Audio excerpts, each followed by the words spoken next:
নমস্কার বন্ধুরা, আমার চ্যানেল ও পেজে সবাইকে স্বাগত।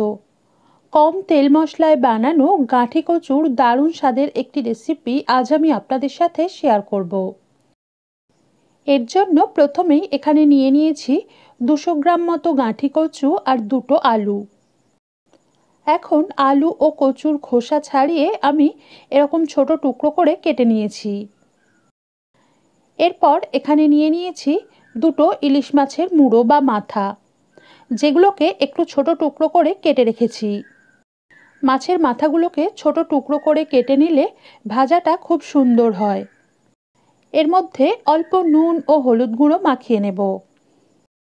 তারপর কড়াইতে অল্প সর্ষের তেল ধোঁয়া ওঠা গরম করে নিয়ে নুন ও হলুদ মাখানো ইলিশ মাছের মাথা বা মুড়ো দিয়ে এগুলোকে উল্টে পাল্টে 2 পিঠ লালচে ও একটু মুচমুচে হয়ে আসা পর্যন্ত ভেজে নেব। এই রেসিপিতে মাছের মুড়ো বা মাথাগুলোকে একটু কড়কড়ে বা মুচমুচে করে ভেজে নেওয়া খুবই দরকার, না হলে কিন্তু রেসিপির মধ্যে হালকা একটু আঁশটে গন্ধ লাগতে পারে। দেখুন, এখানে আমার মাছের মুড়োগুলোকে ভেজে নেওয়া হয়ে গেছে। এখন তেল ঝরিয়ে এগুলোকে একটা পাত্রে তুলে রাখব। এবার ওই তেলেই 1/2 চামচ কালো জিরে আর একটা চেরা কাঁচা লঙ্কা ফোড়ন দিয়ে 8 থেকে 10 সেকেন্ড মতো সাঁতলে নিয়েই দিয়ে দিলাম কেটে রাখা আলু ও গাঁঠি কচু। প্রথমে নুন ও হলুদ গুঁড়ো ছাড়াই এগুলোকে 2 থেকে 3 মিনিট হালকা করে ভেজে নেব। তারপর এর মধ্যে পরিমাণ মতো নুন ও হলুদ গুঁড়ো মিশিয়ে মাঝারি আঁচে আলু ও গাঁঠি কচু হালকা লাল হয়ে আসা পর্যন্ত ভেজে নেব। সেই সময়ে একটা মশলার মিশ্রণ বানিয়ে নেব। তাই এখানে একটা বাটিতে নিয়ে নিয়েছি 1 চামচ আদা, 1/2 চামচ জিরে ও 1/2 চামচ কাঁচা লঙ্কা বাটার মিশ্রণ, আর নিয়ে নিয়েছি অল্প টমেটো বাটা। আজকের এই রেসিপিতে আমি একটা মাঝারি মাপের টমেটোর 4 ভাগের 1 ভাগ ব্যবহার করেছি। এই রেসিপিতে খুব বেশি টমেটো দেওয়ার প্রয়োজন পড়বে না, একটু কম করে দিলেই বেশি ভালো হবে। এরই সাথে দিয়ে দিলাম রঙটা সুন্দর হওয়ার জন্য 1/4 চামচ কাশ্মীরি লঙ্কা গুঁড়ো এবং 1/2 চামচ হলুদ গুঁড়ো।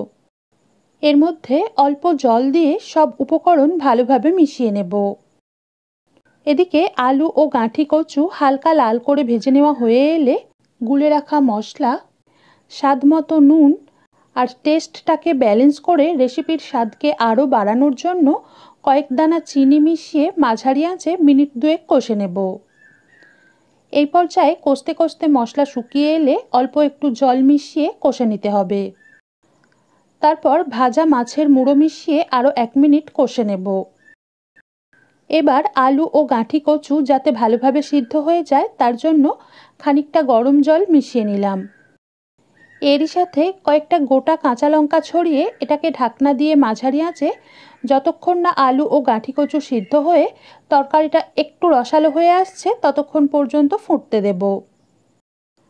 প্রায় 4 মিনিট পর সব কিছু পুরোপুরি সিদ্ধ হয়ে তরকারিটা এরকম হালকা রসালো হয়ে এলে দিয়ে দিলাম 1 চামচ সর্ষে বাটা।